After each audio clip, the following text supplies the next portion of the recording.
Di sini saya akan melakukan presentasi dengan beberapa santri dari Pondok Pesantren Darus Syafaah Kota Gajah.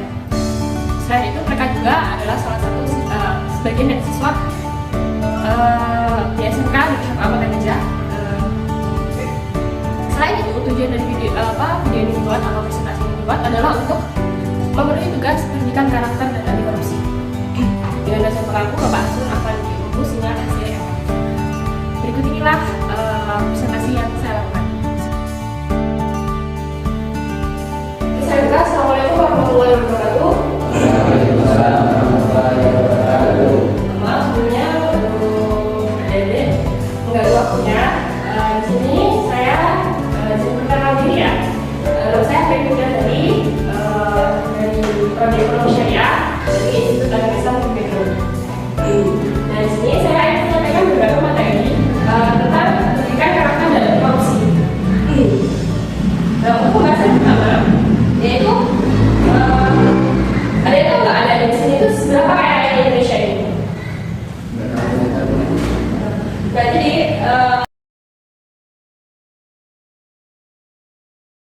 Indonesia itu memiliki banyak kelebihan seperti strategis Indonesia, terus kekayaan SDA, kekayaan SDM, dan sejarah strategis. Dan Indonesia itu ada di posisi di antara dua samudra dan dua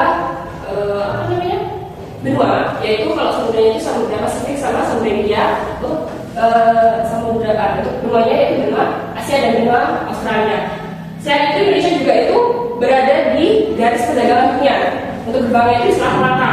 Kemudian kalau untuk pembahasan yang kedua yaitu tentang kekayaan SDA. Indonesia ini memiliki kekayaan hayati dan non-hayati. Kalau kekayaan hayati itu seperti kekayaan hasil kebun, kelapa sawit, karet, singkong, itu kekayaan hayati. Dan itu kan kalau Indonesia sangat besar ya.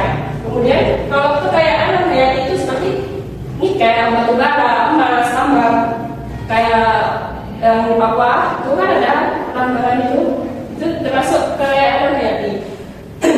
Kemudian ketiga itu ada kekayaan SDM, yaitu di mana Indonesia itu memiliki banyak sekali penduduk, yaitu kurang lebih ada sekitar 271 juta jiwa bahkan lebih. Dan itu semua apabila memiliki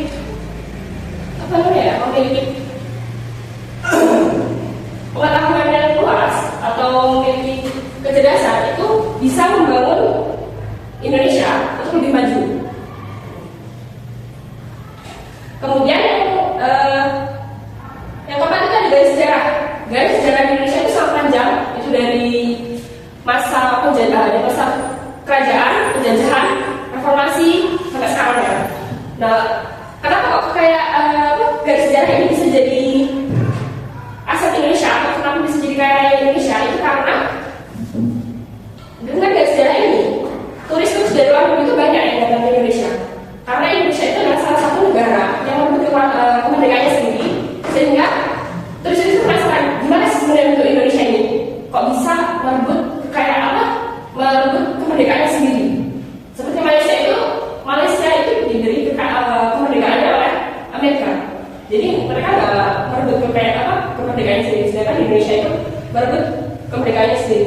Kemudian yang kelima itu keanekaragaman budaya. Keanekaragaman budaya. Kalau kita tahu sendiri ya, Indonesia ini banyak sekali budaya dari Sabang sampai Merauke itu sangat banyak. Tapi kalau untuk di luar negeri sekarang paling terkenal itu di mana? Ada yang tahu? Yang paling dikenal oleh masyarakat luar negeri itu adalah di Bali. Padahal Indonesia ini banyak sekali ya potensi budaya yang bisa dikenalkan ke negara luar. Maksudnya Indonesia ini sebenarnya kayak raya.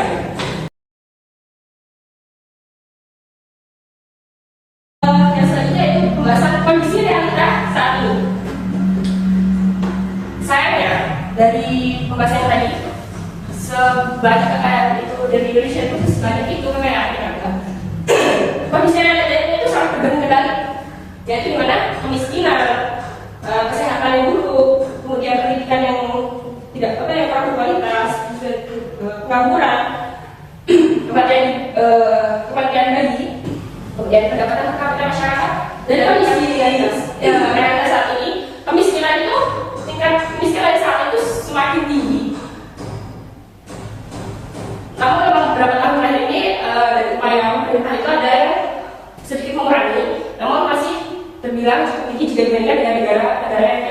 sekitar Asia Tenggara. Kemudian untuk yang selanjutnya itu kesehatan. Di sini ada nggak yang rumahnya itu daerah pelosok. Jadi kalau mau berobat itu harus jauh keluar. Ada nggak?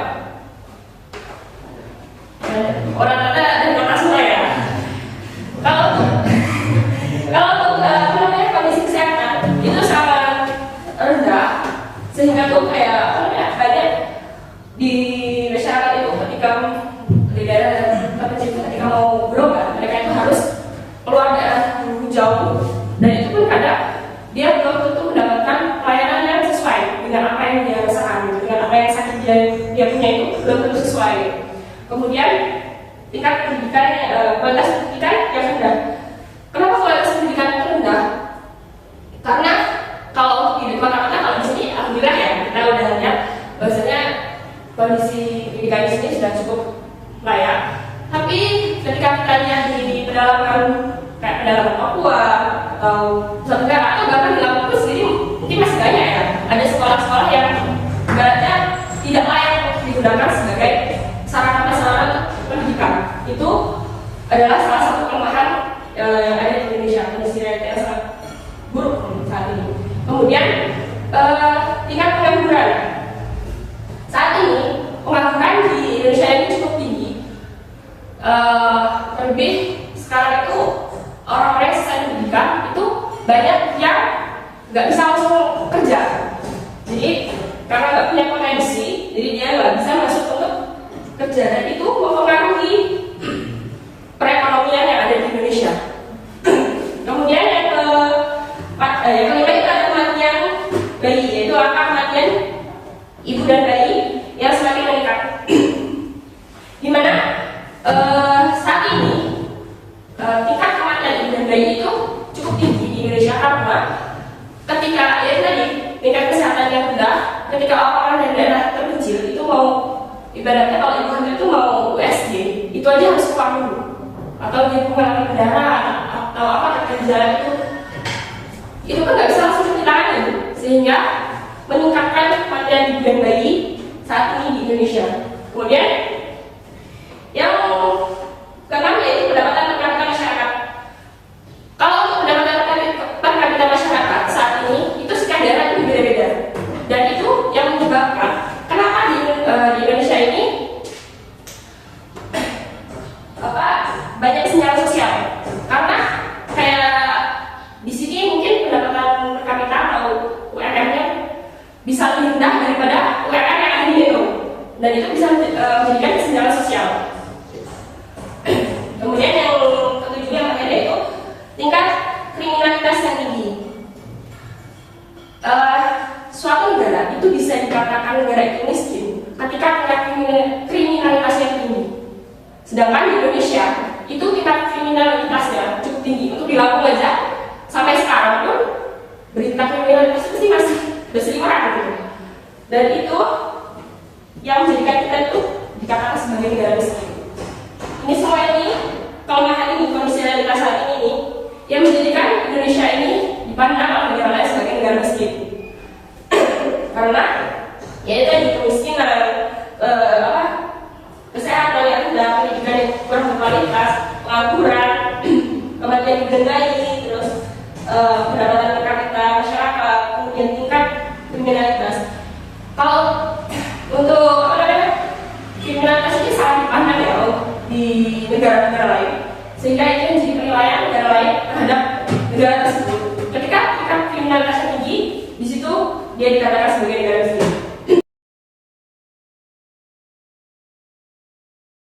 Kemudian bayangkan saja jika Indonesia tidak ada korupsi.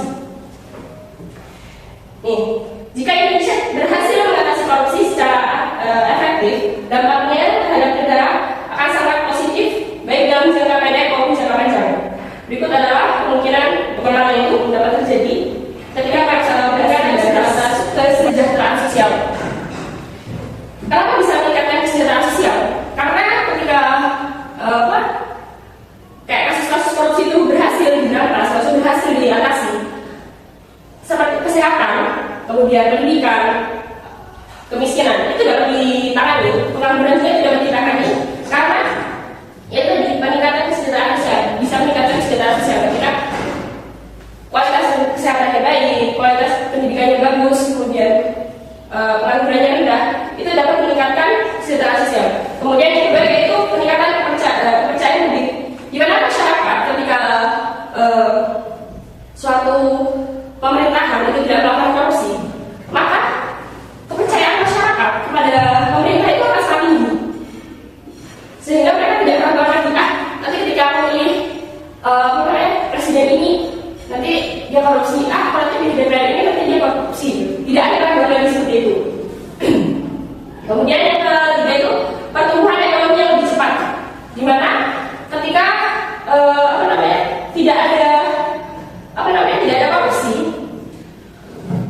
untuk membangun negara itu sangat bagus, sangat berpotensi.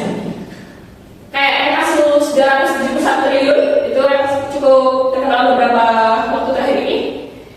Itu apabila dijadikan suatu sarana rumah sakit dengan tipe A, itu sangat-sangat dapat membantu untuk orang-orang yang ada di Indonesia ini, sehingga mereka nggak kesulitan untuk kualitas kesehatannya. Kemudian apabila dana itu dipakai untuk pendidikan di Indonesia juga akan sangat baik, tidak akan seperti sekarang. Ada yang tahu nggak berapa IQ rata-rata di Indonesia?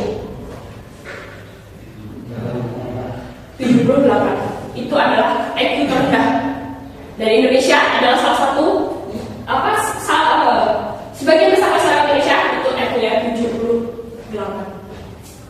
Miris, sangat miris. Indonesia dibodoh-bodohin. Kemudian yang keempat itu pengembangan sumber daya manusia. Apabila tidak ada korupsi, pengembangan sumber daya manusia itu akan dapat dikembangkan dengan sangat besar. Karena dengan pengembangan SDM ini, apa yang ada di Indonesia seperti kekayaan hayati, kemudian non hayati, itu tidak perlu lagi dikelola oleh negara luar. Sedangkan saat ini kekayaan itu semua dikelola oleh negara luar. Kita punya sampai dikirim ke luar negeri untuk dikelola. Sedangkan kalau Indonesia ini SDM yang bagus, berkualitas, kelapa sawit, karet, itu bisa kita kelola sendiri di Indonesia. Kemudian yang keempat itu peningkatan keadilan dan penegakan hukum.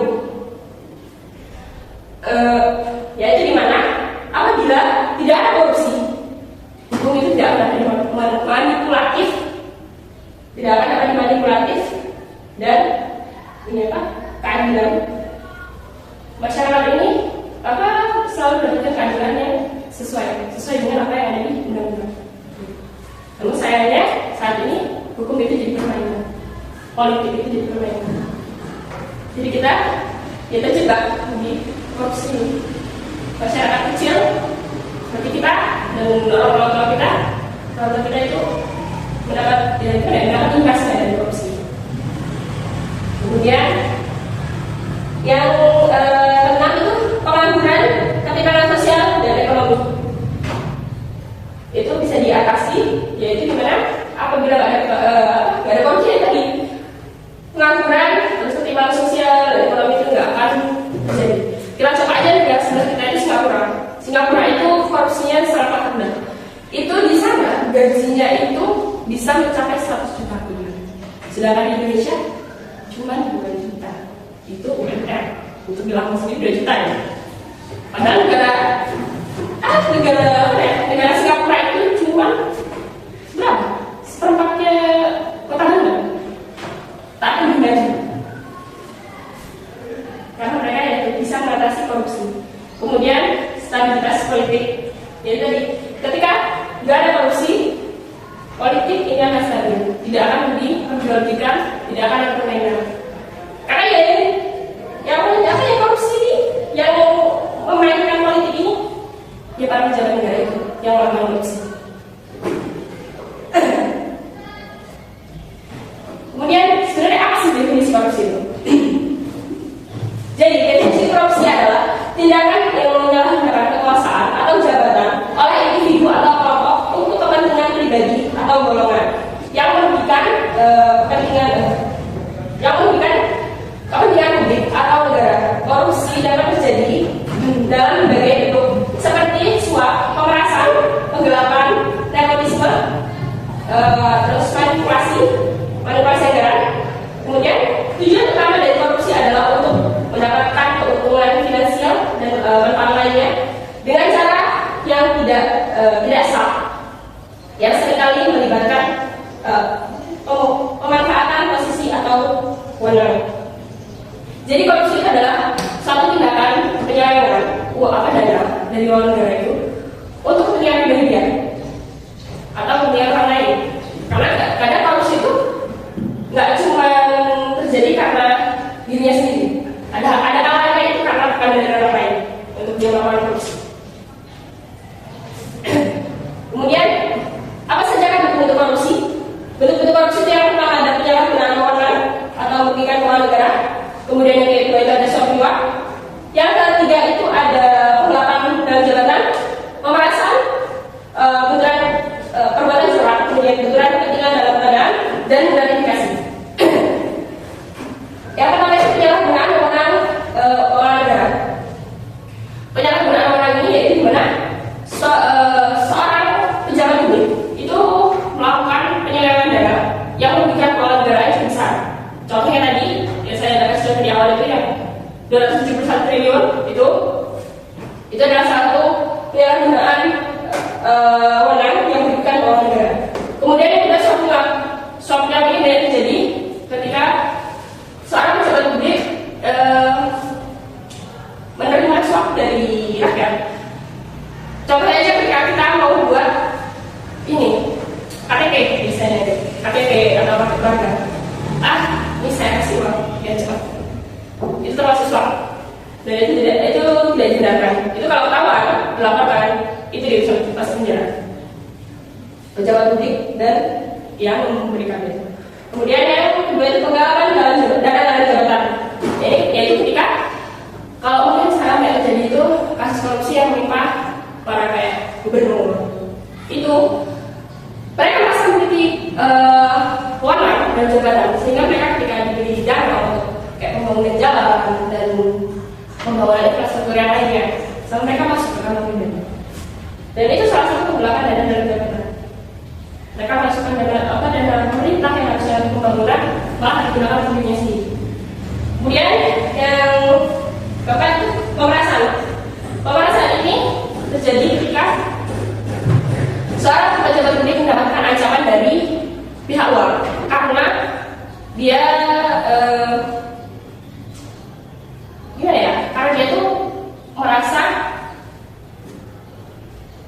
si orang lain ini tahu aib dari pejabat ini yang mungkin nggak bisa disebutkan. Kemudian si orang lain ini ngajarin ini, kamu harus ngambil uang sekian untuk saya. Kalau enggak, saya sebarkan dari kamu. Sedangkan kalau untuk pejabat publik ketika dia punya aib dan sedangkan itu sangat berpengaruh untuk untuk jabatan dia. Kemudian yang kelima itu perbuatan curang, yaitu di mana dia perbuatan curang ini terjadi apabila dia itu melakukan sebenarnya nggak mirip sama dia penggelapan dalam jabatan. Dia ini yang mengambil dana dari publik, tapi perbuatan curang ini tidak mesti dia itu tinggi karena orang-orang biasa pun bisa melakukan perbuatan curang. Kemudian yang keenam ini ada benturan kepentingan dalam pengadaan. Benturan kepentingan dalam pengadaan ini yaitu ketika ada seandainya kalau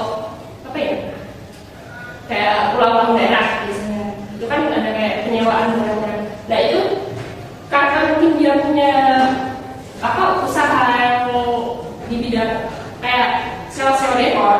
Nah demikian dapatkan keuntungan dari ini dari pengadaan barang ini. Dia mengajukan barang yang mengajukan dekor yang dia punya. Padahal kalau dibandingkan dengan dekor-dekor yang di luar itu harganya itu lebih tinggi. Nah di situ dia mendapatkan keuntungan dan itu dapat merugikan juga termasuk bentuk korupsi karena dia tidak melakukan riset dulu di luar, dia langsung mengambil penyedia. Terus yang tujuh ini gratifikasi. Gratifikasi ini sering terjadi ketika mau pemilu biasanya. Mau pemilu itu kan kadang ada tiba-tiba datang serangan pacar istilahnya ngasih duit. Nanti kalau orang ngasih duit kayak supaya dia tuh supaya dia tuh dipilih ketika nanti pencoblosan. Tapi dia nggak menyampaikan. Beda sama suap. Kalau suap ini dia ada kesepakatan. Jadi kalau suap ini ada kesepakatan kedua belah pihak. Jadi nanti kamu pilih saya ya, saya kasih uang kalau suap. Nah, sedangkan kalau gratifikasi ini enggak, dia cuma kasih uang, tapi dia nggak ngomong apa-apa. Jadi terserah yang dikasih uang ini mau milih dia atau enggak. Kemudian contoh dalam koruptif. Sebenarnya kalian pernah berpikir nggak? Saya nanti kalau jadi pejabat negara nggak akan saya koruptif.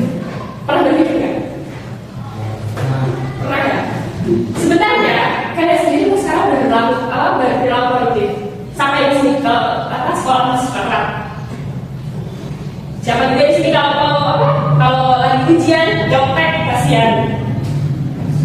Terus kalau apa namanya, kalau bully mungkin jarang ya di sini ya, daripada jarang ada di sini. Kalau ini bohong sama orang tua, kayak ini, Pak, ini ada bayaran nih, apa 400.000, padahal bayarannya cuma 300.000, yang 100.000 masuk kantong. Ya, siapa yang ngasih gitu? Itu termasuk perilaku koruptif ya, nggak boleh. Terus habis itu membesarkan kegiatan.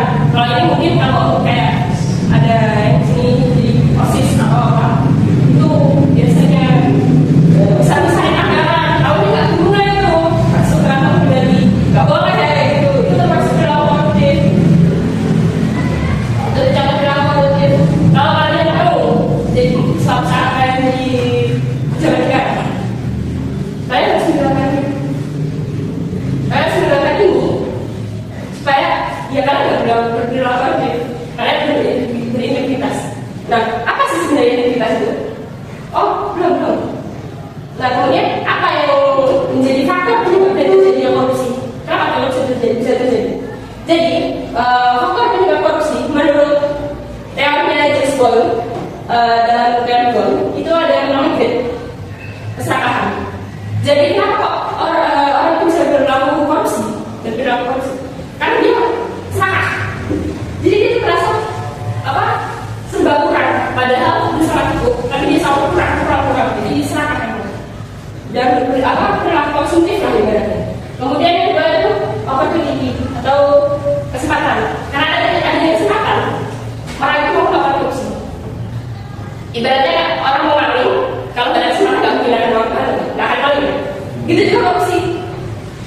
Ketika ada kesempatan, ketika sistemnya lemah, sistem pengawasannya lemah, korupsi lagi bisa jadi.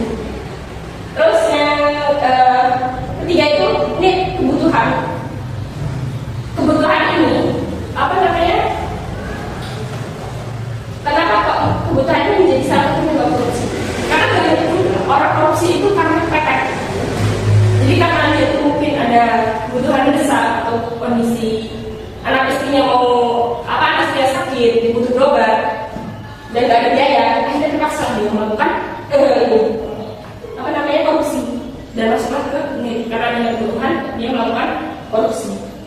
Kemudian yang keempat ini exposure, yaitu pemaparan, di mana orang melakukan korupsi itu karena tekanan dari pihak lain. Ya tadi seperti pemerasan, karena ada pengungkapan dari orang tua, ternyata saya ini punya adik kamu, saya sebarin kalau kamu nggak mau kasih uang saya, kamu nggak mau korupsi, saya sebarin ya. Dan itu masuk ke paparan atau pengungkapan. Itu dapat menjadi penyebab korupsi. Kemudian yang ketujuh yaitu dampak masif korupsi. Apa saja yang jadi dampak masif korupsi? Dampak masif korupsi itu ada 8. Yang pertama itu dampak korupsi di bidang ekonomi, kemudian dampak korupsi di bidang pemerintahan, kemudian yang ketiga itu dampak korupsi di bidang hukum, yang keempat itu ada korupsi di bidang pertahanan dan keamanan, kemudian yang kelima itu dampak korupsi politik di bidang politik, kemudian yang keenam itu dampak korupsi di bidang lingkungan, yang ketujuh itu dampak korupsi terhadap budaya dan religius. Kemudian itu ada dampak korupsi terhadap demokrasi. Jadi dampak korupsi ya apa dampak masuk korupsi ini yang pertama itu ada di bidang ekonomi. Jadi ketika ada terjadi korupsi, perekonomian itu akan melemah. Karena ya dana-dananya masuk ke kantong mereka itu yang melakukan korupsi. Kemudian dampak korupsi di bidang pemerintahan. Ketika ada anggotanya yang melakukan korupsi, itu pemerintahan akan kurang percaya sama masyarakat. Kemudian sistem pemerintahnya itu menurun. Jadi ketika ada korupsi itu bisa menyebabkan itu ekonominya melemah. Kemudian pemerintahannya menurun, kualitas pemerintahannya menurun. Setelah itu bidang hukumnya menjadi permainan korupsi itu, hukumnya pun dipermainkan, melemah juga hukumnya ini. Kemudian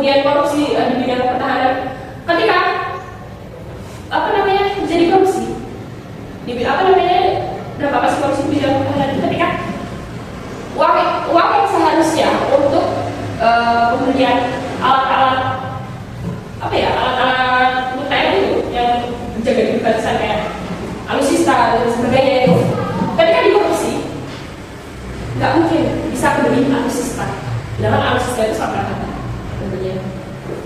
Jadi pertahanan dan keamanannya pun melemah karena dampak dari korupsi itu. Kemudian yang kelima itu dampak di bidang politik.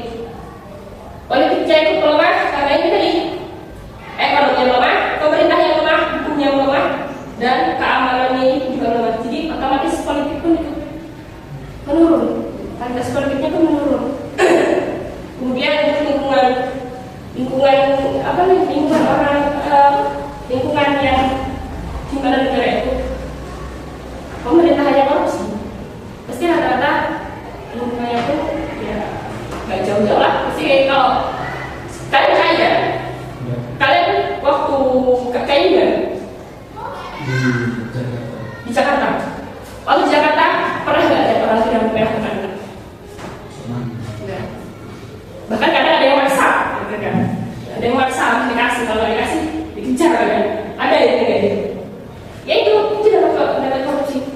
Harusnya mereka itu dapat dapat bantuan dari pemerintah. Sayangnya yang korupsi, sehingga mereka nggak dapat. Ya itu juga SDM-nya rendah, karena mereka nggak pendidikannya udah jelas otomatis orang yang di pinggir dari kota Jakarta itu pendidikannya pasti kurang. Terus itu budaya dan religius. Budaya dan religius ini juga kena dampaknya dari korupsi. Karena nih religius ini kan masuk ke agama. Kalian sudah nggak tahu rata-rata orang yang korupsi saat ini adalah Islam. Kalau Islam ada sama. Karena itu mereka nggak punya religiusnya mereka lemah. Nggak jarang juga karena dampak korupsi ini ada yang memperjualbelikan agama. Itu banyak sekali kasusnya ya, dimana orang itu dijual agamanya ketika dia bilang kamu akan saya beri makan ketika kamu masuk agama saya.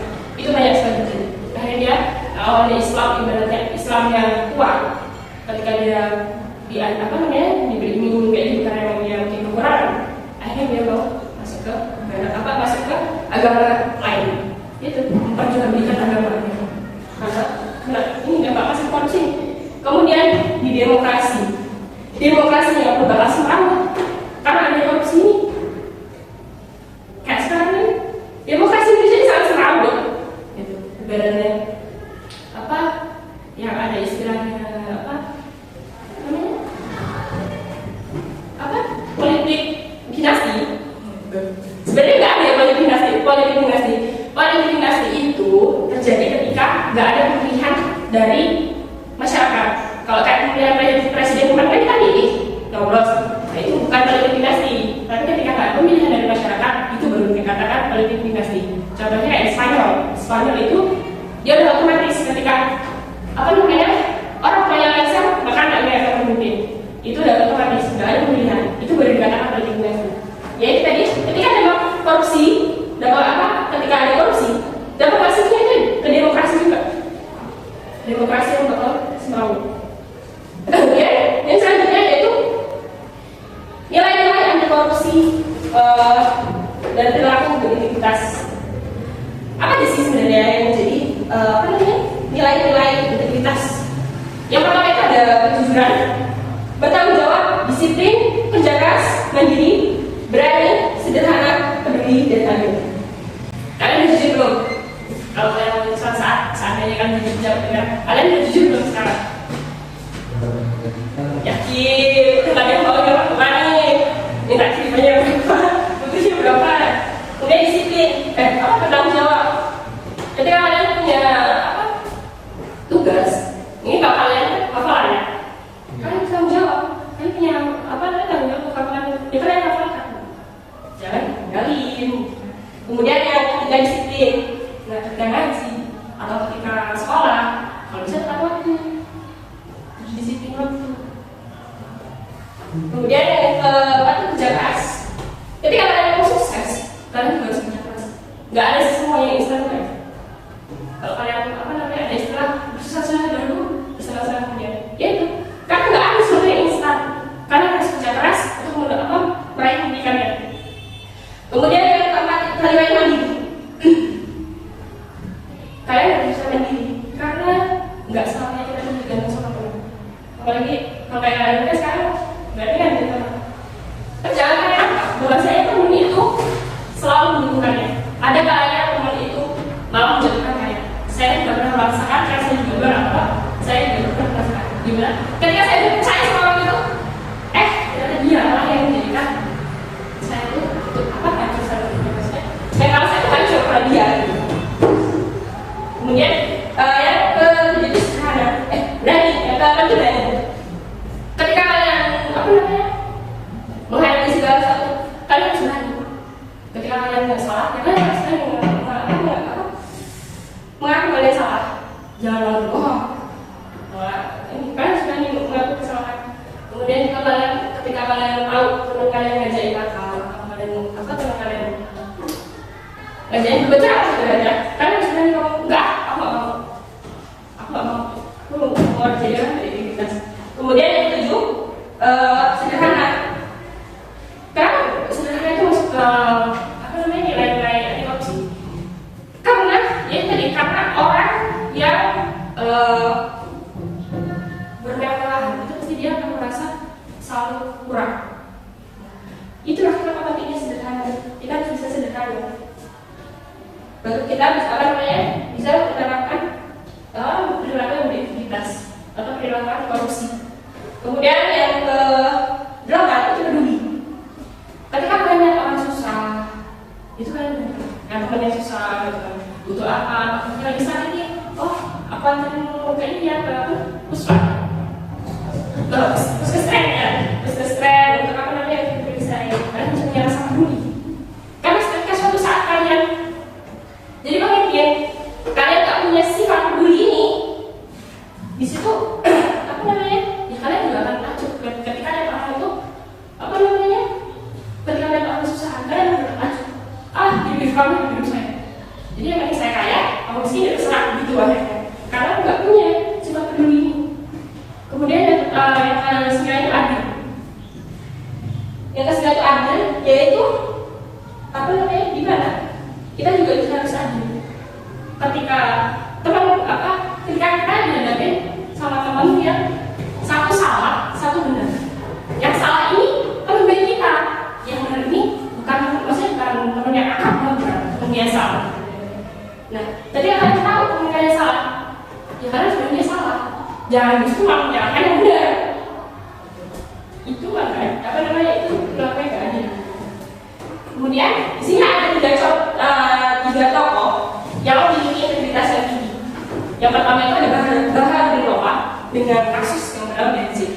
Bahar bin Lopa ini adalah salah satu ketua jaksa di Nusa Tenggara Timur kalau nggak salah. Dan ini pernah suatu ketika datang ke kantor kejaksaan lain, ke daerah lain. Nah di situ bensin dia habis. Nah ketika bensin dia habis, dia begitu. Oh ya nanti ketika nanti pulang, saya mau ngisi bensin dulu. Ternyata ketika dia hadir ke ke kejaksaan yang di daerah lain ini, ternyata di situ ada isi bensin sama kepala jaksa di situ. Nah setelah di jalan itu, sopirnya Bahar bin Lopa ini ditanyain sama Bahar bin Lopa, loh kayaknya bensinnya tadi tinggal sedikit, Pak ini bensinnya full. Terus kata sopirnya, tadi yang isinya si kepala jaksa di daerah lain. Terus saya tanya, Bahar bin Lopa bilang putar balik. Setelah putar balik, Bahar bin Lopa ini bilang ke kejaksaan daerah itu, dan sudah kembali bensin yang kamu isiin dengan jumlah yang kamu isiin sudah kembali. Karena saya itu udah punya uang pesangon sendiri untuk isi bensin, bukan uang isi. Dan sifat integritas apa yang ada di Bahar bin Lopa ini? Yang pertama itu berani, kemudian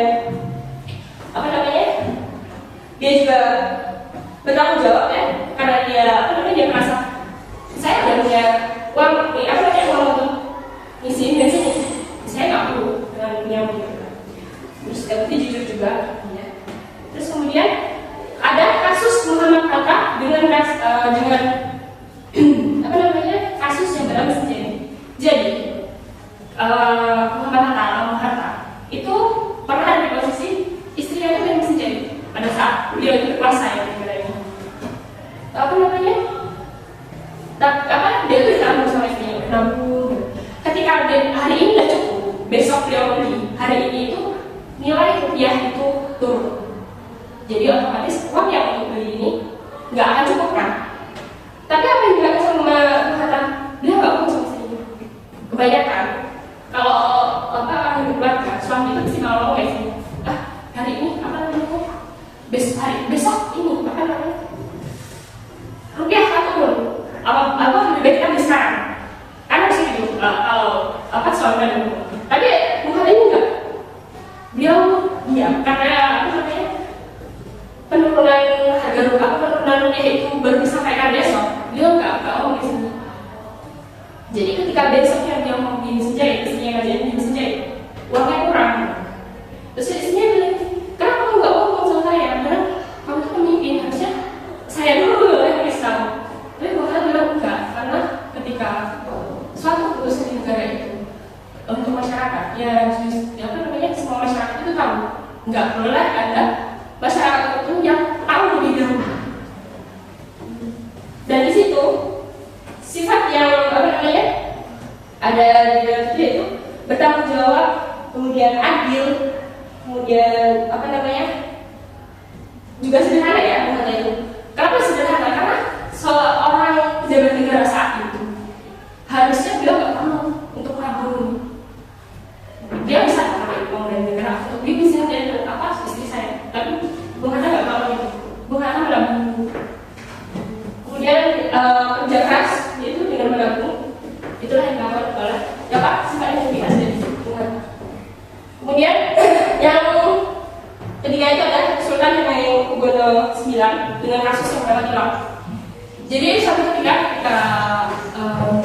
Sultan Hamengkubuwono IX ini apa namanya jadi seorang bupati di apa namanya di Jogja kalau nggak salah. Itu beliau itu pernah kena tilang sama polisi karena melanggar lalu lintas.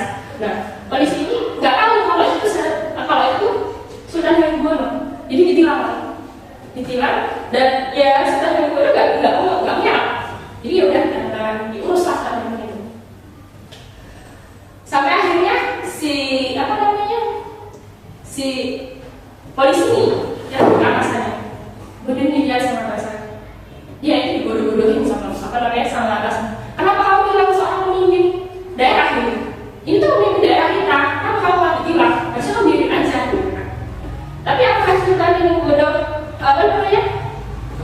Pakainya itu enggak. Apa namanya? Suatu ketika apa namanya? Sultan Hamengkubuwono ketemu sama polisi yang tilang dia lagi. Dia nggak marah. Justru malah dia berterima kasih karena dengan kayak itu saya tahu kesalahan saya.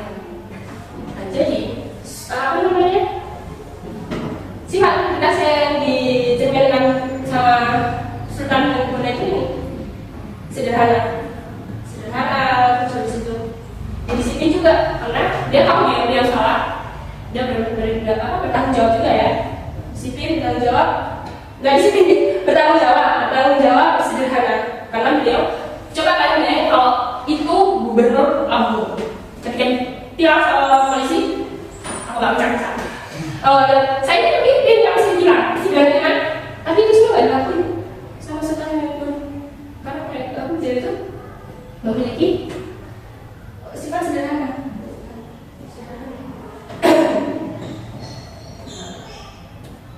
Oke. Mungkin tadi yang bisa saya sampaikan, tadinya saya mohon maaf apabila ada yang bertanya. Kayaknya mau kegiatan ya. Oke, saya ucapkan terima